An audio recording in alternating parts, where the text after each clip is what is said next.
And we're back. Oh, you're just, look at this. You're jiving, you're grooving. Rob's having a good time. Welcome back. This is our music album review segment. We're not going to do the full album. We are going to talk about some highlighted tracks, things we really loved, and if there's anything we absolutely hated, let us know. Lana says that Freddie Prinze Jr. said Dodo is not all that. We're moving on to the music segment, Lana. Keep up. Jeez. Speaking of music, kind of music related? Not really, but we're on TikTok, guys. Dose of Nerd Acumen is now on TikTok. If you have not followed us on there, we're on there. We have. How was that music related? I don't because know like it has music clips and people do things. Okay. Travis dances a lot. I do. I'm a dancer. You found an outlet for it. Finally, I've been waiting. Waiting. Doing the Renegade is a must see. What's the Renegade? Is that a new craze? I don't know. Is that what all the kids are into these days? I'm old, guys. It's a Fortnite. See, I don't play Fortnite, so excuse me. I know that's what a lot of the... He refuses. What's a Fortnite?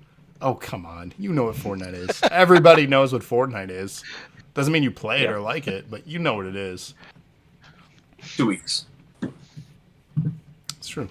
So, this is a segment that Justin and I have been doing for almost a year now on our own podcast where we discuss music with you. We've condensed it into this show where we're going to not go track by track and instead highlight things that we really enjoy and even maybe highlighting our extensive or lack thereof history with such band. The band that we're talking about... Over. I did not. Oh, there it goes. Yes! Thank you. The band that we're talking about here is Volbeat. And I started thinking about this. I'm like, okay, I've been listening to this band for a little while. And then I realized, okay, 13 years a little while. I got to see them open up for Metallica in Grand Rapids. It was one of the first times I kind of was enlightened to their music. And I was like, holy crap, these guys are awesome. I don't know if it was just live or me being excited to see Metallica finally. But that show was just incredible. Both. Maybe both. But I was like, great mood. I was in the mood to discover new bands and just get hyped for a show. And I checked them out after, and I'd realized they had a few albums out already. They just weren't popular in the States yet. This was one of their first kind of big outings because they were influenced by Metallica too. So they got invited for this tour for Death Magnetic, to put that timestamp on the timeline of this. I believe they're a Finnish act from Finland. Correct me if I'm wrong. They were featured in... It was Scandinavian. I know it's Is it Scandinavian? up there somewhere. They were featured in Scandinavia. I think it was Halloween or Halloween 2 by Rob Zombie. They were the band that's playing where the parents are like having their dance party or like party at. They were the band that plays on stage in the background at the show that they go to. Weren't they in one of the Guitar Heroes or Rock Band too? That I don't know. They might have been featured in a Rock Band or Guitar Hero game. That I don't know. They were featured as walkout music for some fighters in the UFC as well, and then various other things. They're a Danish rock band, to confirm. I have in my notes. Danish. Okay. So, correction. And this is Denmark. They're from Denmark. Right. This is their 8th studio album. It's called Servant of the Mind. The album was released December 3rd, 2021 through Vertigo, Republic, and Universal Records. And it has 4 singles available today on the radio. So who would like to go first? Let me ask you, did all of us get a chance to listen to this album? I did not. You did not, okay. I did. So I can contribute. All right. So Justin, since you've been very cool, calm, and collected during the wrestling segment, why don't you kick us off here for this? Are there things that you really enjoyed, tracks you really liked? Is there stuff you hated? What's your history? Enlighten us. Yeah, so my history with this band is nothing. I've heard of them. It's definitely a band I've heard of, but I was not at all familiar with their music. But I mean, I did give them a good listen as far as this album goes. Definitely not the style of music that I normally listen to, but I can see where it fits in with that niche. For me, the tracks that kind of stood out for me were Heaven's Descent. Thought that was a really good one. and just good range. I like some of the solos and guitar work that are done throughout the song. And then aside from that, the other two that I really liked were kind of the outliers, I would say, of the album, because it definitely has a certain type of, metal sound to it. But the ones that I liked were the ones that were not as heavy on that. And that would be Domino. So that song, definitely streamed that one. Domino, it kind of reminded me of their take on a Devo track. Just their approach, the way they're singing it, the stylistically very Devo-esque, but encompassing their own style into it. So I really like that one. And then Wait a Minute, My Girl was the other one that I really liked from that. Those two songs, honestly, just sounded like they didn't belong on the album as far as their sound, but they're the two that stood out for me the most. Because that one, I had a lot of like piano in it, had a lot of even saxophone, very upbeat, very catchy. So, with me gravitating towards, pop punk, emo, that kind of stuff, I like more of the catchy stuff with some more technical guitar work. So some of this stuff I really enjoyed, and some of it, some of the other tracks, I guess, that I didn't really care for were like Step Into Light. It was okay. It was just kind of a little slow, little boring for me. And then Lasso's Brigida. I don't know. I'm sure I'm butchering that one. But yeah, it lyrically, it was all kind of very prophetic kind of stuff, or mentioning demons, or kind of different religions or different beliefs and things. So it's not something that I am particularly into, but as far as the top two tracks, though, I would definitely play again and again the Domino song and Wait a Minute, My Girl. But yeah, for me, not knowing much, I can see why people like this band, but it's not my particular style.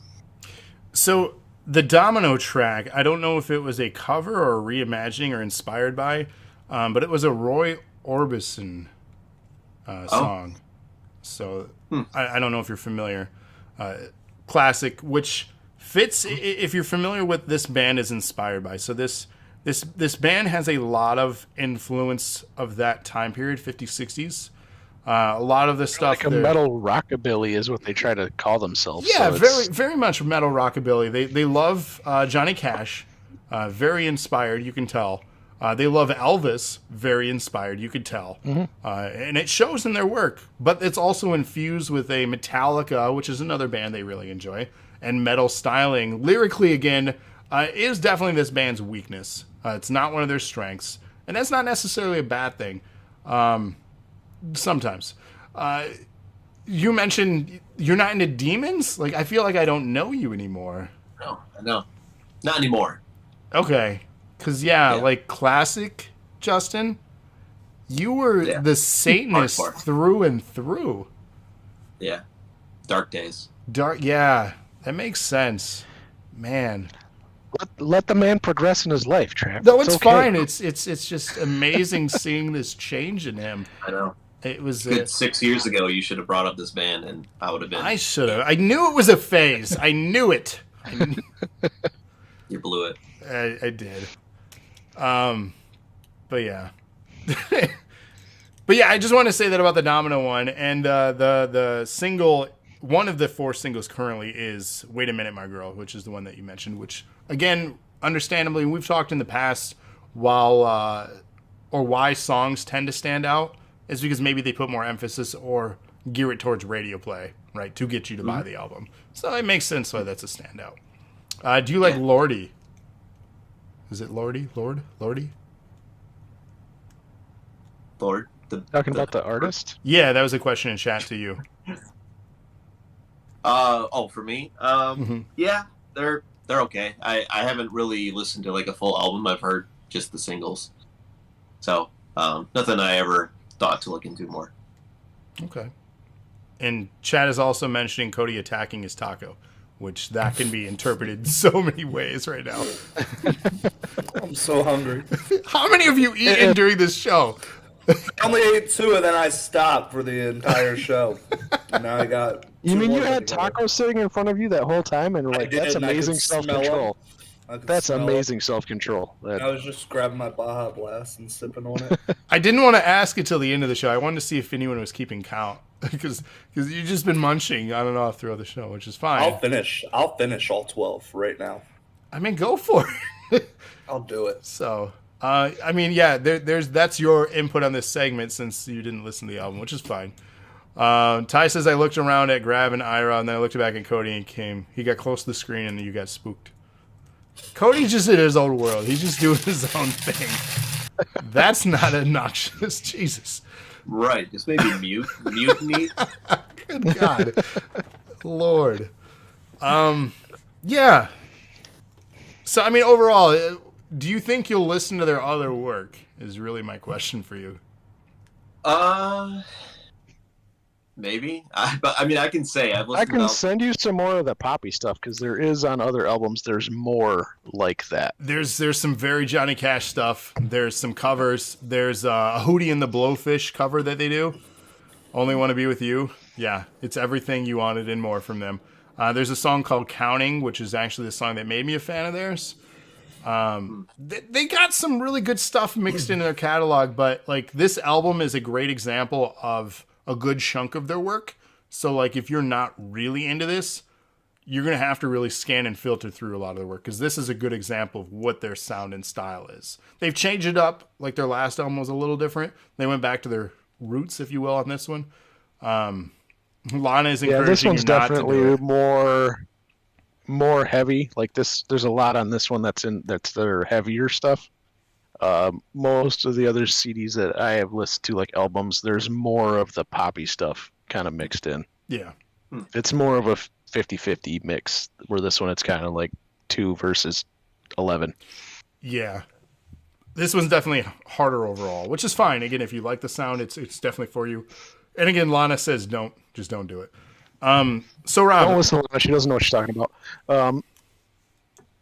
enlighten us. So my take on this one, if anybody knows me, I like heavier stuff, so listen to this. I loved this entire album. The entire album. There are, I will admit, I had 3 songs I picked out that weren't on par with the rest of them, but I still like them. Like I didn't dislike a song on this album. Wow. Even I dislike some of the songs. And one of them that Justin brought up, I agree with him. The Step Into the Light, it's not a strong suit on but I would, if someone just played me that song without listening to the rest of them, I'd be like, it's a Volbeat song, I like it. Lana says you like everything. Your opinion is moot. Here's real talk. The only time I've heard you say anything negative has been tonight about Mortal Kombat Annihilation. That's because you don't have me listen to a lot of music. I didn't know you liked music. We played in a band together. I know. You were in our band. Why would you like music if you played in a band with me? Right. Is that what you we were were... in a band with him that tells me that you didn't like music. Right, exactly. See, he gets it. Justin gets it. So So I'm going to bring it back to what we were supposed to be talking about. So my favorite track on here was actually Shotgun Blues because it was one of their heavier driving tracks on here. But then Wait a Minute, My Girl was my second favorite, and it's Volbeat's poppy side to a T. It is great. I even played it for Amy today while I was listening to it, and she loves that song. So that song is good. Prepare yourself. That's a perfect example. Lana, prepare yourself. I'm going to play that song too for you. And then one that I had for my third favorite song in here is actually Mind Lock, which was towards the end. And that was it gave me straight Metallica vibes from the Death Magnetic era. It was straight, like, listening to it, I was like, it's Volbeat singer over Metallica, and I loved it. Yeah. Mm-hmm. So speaking of that, I do want to say Shotgun Blues is another one of their singles. Check it out. Speaking of a Metallica song with a Volbeat singer, Don't Tread on Me. Did you guys listen to that one? Did you listen to the deluxe version of this album or the regular version? Me, I had the regular version. Lux. Yeah, so I didn't include the deluxe songs, but yes, I did listen. Okay, so on the deluxe version, Rob, "Don't Tread on Me," which you know is a Metallica song. Metallica released an anniversary of their Black Album, I think it was last year, and they were featured on it, and then it was just a bunch of covers, right? Which spoiler, my opinion of the greatest album of all time. So there you go. That is the greatest album of all time? The Black Album? I will put that in and listen to every song on it on repeat if I would do that. Oh God. That is a podcast in itself. We could debate that for 2.5 hours. The greatest album of all time. Yikes. Yeah, Travis can't decide on anything, so. It's true. It's true. It might and also I definitely be don't give out 10s, that so who knows? So I'll give in it. It's got nostalgia for me, Metallica, because growing up, my parents actually had good taste in music, so I got to listen to that growing up. Hey, so. My parents actually had good taste in music, so I ain't mad about that. I got introduced to a lot of good stuff. So it's the one thing that they liked. Lana is shitting on Metallica. She says, there you go. Lana says she forgets sometimes that she hates you. You remind her. Justin Facts on Tuesdays. What? But me and Lana do agree on Incubus, that is also a great band. So we do have that in common. They are a great band. But man, I don't know. I couldn't name on the spot right now the me and greatest Lana album. agree that Incubus is a great band. So we have that in common. That's our common ground. Like, even one of my favorite albums of all time, Green Day Dookie, I don't consider like an amazing album from front to back. Yours would probably be some mix, like that's what I call music 36 or something. No, that's terrible. Nickelback is good, but I don't think one of their albums from front to back is the greatest either. Like I said, this would be a very hard topic. I would love to tackle it sometime. But Nickelback has some very good songs. I think people like to shit on them just because it's Nickelback. Yeah. Oh yeah, that's what trends are. There is a whole lot worse back out there. Yeah, I don't know. That is the topic for another day. Some of the highlighted songs I already talked about. "Don't Tread on Me." I know it's on the deluxe version of it. I really liked it. Great cover of Metallica track. They incorporated their own style to it, but yet it still felt like a Metallica song. So kudos to them for being able to do that and being obviously influenced and touring with them. It was really cool to hear them do a Metallica song. "The Devil Rages On" was another standout track for me. This again showcases the rockabilly vibes infused with Johnny Cash and Elvis, and it's really hard to dislike that track. And then, of course, the favorite track for me off the album was "Wait a Minute, My Girl," which, again, like you both said, fun, upbeat, saxophones, jazz punk, rockabilly. It's got it all. It's short, it's sweet, it's radio friendly, it's fun. It's their signature pop sound. Like, I really liked it. So overall, yeah, I think this is a fun album. Is it my favorite? I'll say one of my No. things if you want me to do one, there wasn't more songs like "Wait a Minute, My Girl" on this album, because usually they do more. There should on an have album been, than yeah. just one. I wish there would have been, in all honesty. Like, that style, I would love to hear a few more tracks of playing with different things of that style. And usually there's at least a couple, if not like 3 or 4 on each of their albums that are in that style. Like, maybe not as with the extra saxophones and things like this one goes into, but at least in that vein, like more of the kind of upbeat rockabilly instead of just the straight metal. Yeah. So. Yeah, I mean, who knows? Who knows what all went into this album? I know they released another one a couple years back. I know pandemic has done a lot of crazy things for bands and the lack of touring for some of them. I don't know what it's like in their area of the world as far as this.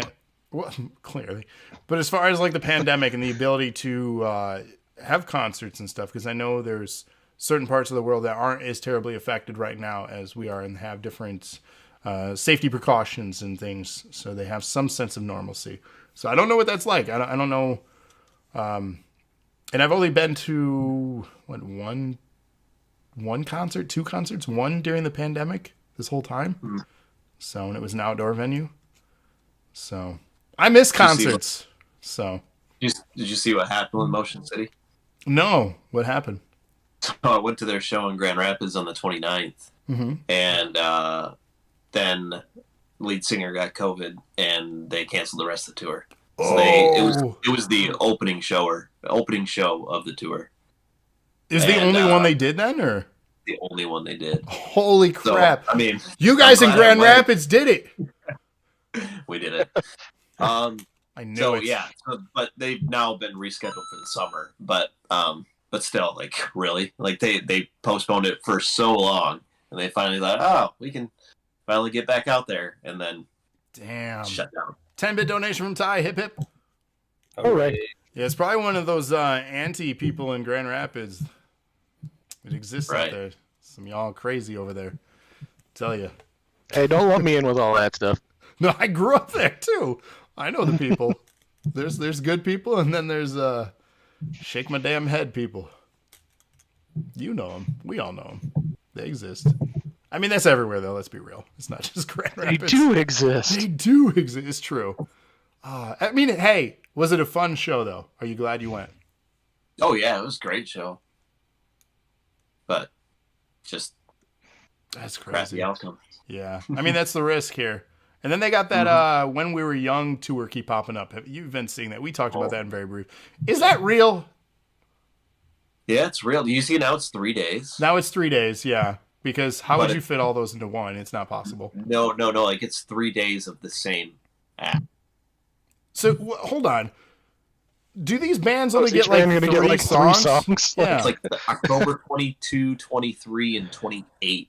It's like, but why? It's all over the place because they sold out so many tickets the first day. They're like, people really want to see this. Yeah, everyone wants to see that, of course, but not all in one day. So even with now, it's like, oh, great, they added extra days. Oh, but they're separate tickets, and who knows how many of these bands are actually gonna show go up through. Right. Yeah. Because I've been seeing a bunch of bands on social media pop up. Oh, look, we're playing a show. Well, that's not marketing. You don't say, oh, look, we're playing.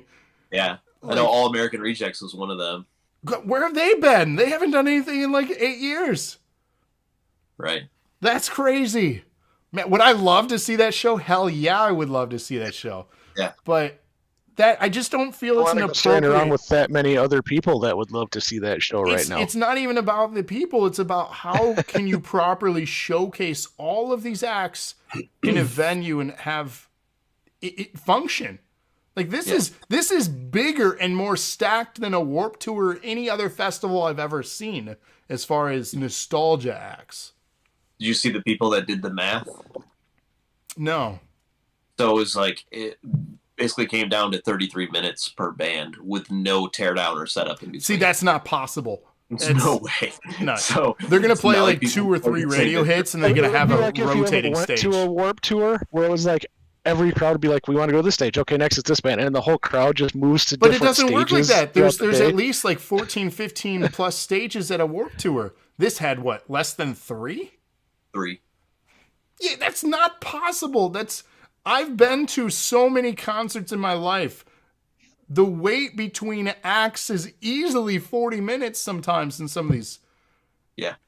And like, what's the point of sound check and pre-setting up equipment if it still takes you 40 minutes for the next band to go on? Why in 2022 are we waiting 40 minutes between bands?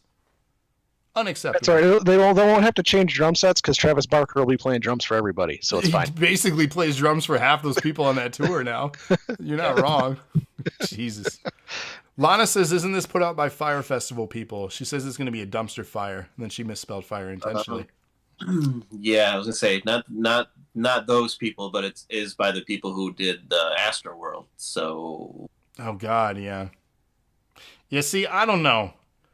It's funny to me too, because like this appeals to our generation of the bands that we grew up with, yet the people that are going to be there are like our kids, not our kids, but like, you know what I mean? Like teenagers. Yeah, like I would say it'd be half and half. It's just wild. Because I mean, most of those kids don't have the income to No, they get don't. a $20 ticket for Right. one day in Vegas. Yeah, and that's the other problem about this event. It's in Vegas. I wish it was somewhere else, like Chicago. That would be nice. Put that out. Like even with the Riot Fest setup, like I know they've got My Chemical Romance this year headlining. Yeah. And the original Misfits.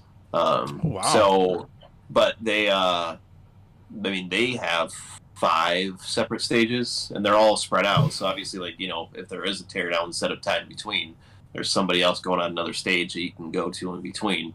But with 3 stages, I just don't. Yeah, it's I don't see it. And the other thing is, like, how do you plot out your day? Because, like, one of the fun things, and we've been to a Warped Tour together, one of the fun things about your day is plotting out what stage you're going to go to next. You're going to miss bands.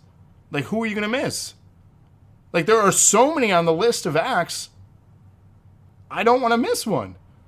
And Right. if they're doing the same thing multiple days, you could plot it out and see all the bands at this stage one day, and then the second day see them all at that, and then you could theoretically nail all of them if there's only 3 stages in 3 days. You just stay committed to that stage for that day. It's It'll possible. cost you $400 to $600. It would cost you a lot, and that's if they don't rotate stages themselves. If it's actually planned and properly put together. So I'm a skeptic on this. I think half the internet is a skeptic on this. The other half just threw their money at it because they're excited because nostalgia sells. People love nostalgia. So nothing wrong with that. Nostalgia always sells.